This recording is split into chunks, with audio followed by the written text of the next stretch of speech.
Inikipa, Iwaregame, Rasasan, Watalame, Kanam,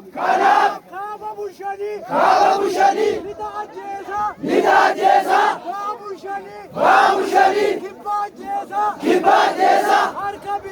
Arkabita, Kabatani, Arkamirga, Murani Gatun, Intau, Kanam, Motumman, Opidio, Dullomtu, Bibati Jirate, Waregama Keron, Angarati, Kapalen, Anggo Kabachun, Sidanaptanya, Haramsun, Ajmalera, Kanam, Yawaramo, Gujindwe, Walagadube,